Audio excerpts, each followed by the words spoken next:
Alright guys, it's Mr. Dale again, and today we're going to be working independently in Excel. I want to make sure that everyone knows the best way to do this so that we save time and work as efficiently as possible. Now when we're doing work like this, I would really recommend having two windows open at the same time.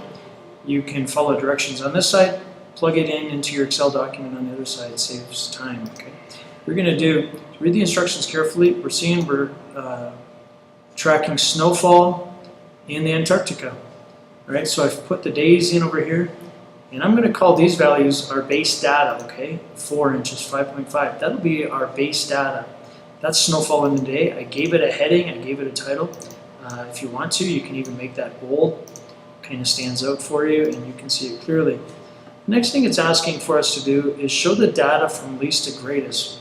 It means I need to select the data that we have, and I need to sort it. To do that, I'm going to go up to our Data tab, click on the Data tab, and you're going to come to the far left where you see Sort. We're sorting ascending. Now it's going to show Expand the Selection. We need to check that little circle because we want the days to change with the snowfall values as we sort them. Okay, so I'm going to click Sort. And here we have actually day 8 had the least, but our values are sorted from least to greatest, and it also changed the days, the corresponding days with it. Okay. Next thing it says is show the average snowfall. Well, I'm going to actually have to come down here and break a title here, average, and I need to create a formula here. So I'm going to go up to my formula bar and make this a little bit bigger to see that. Click on it, and it's asking for average. Double click. Okay, it's going to highlight those cells automatically for me, and I hit return, and there's our average. But I really don't want that many decimal places. Okay, so let's reduce it to only 1 decimal place.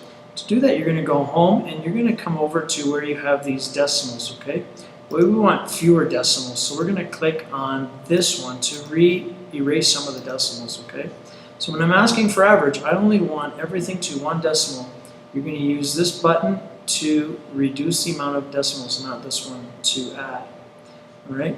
Let's kind of make this a little smaller again. Check out what we're doing next. It says show the average. We've done that. Checked off. Predict how much snow will fall in the year. Well, we're in the Antarctica, so it might snow every day of the year. Let's keep it simple. Okay. We had an average of 5.4.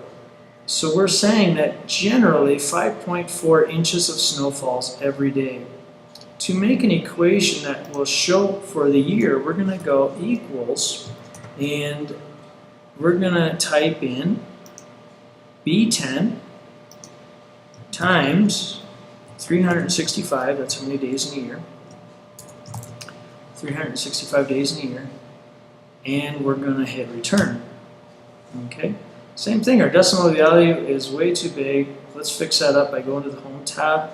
Okay, expand this out a little bit so we can see those buttons. Okay, and we'll reduce it to 1 decimal value. So we're looking at about 19,000 inches of snow a year.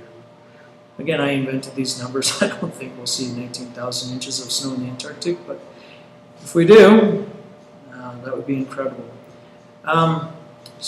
Again, make sure you just run 2 windows, work very methodically. This is all about methodical working, checking accuracy, enter your values correctly, and you should have no problem at all today, all right? Thank you a lot.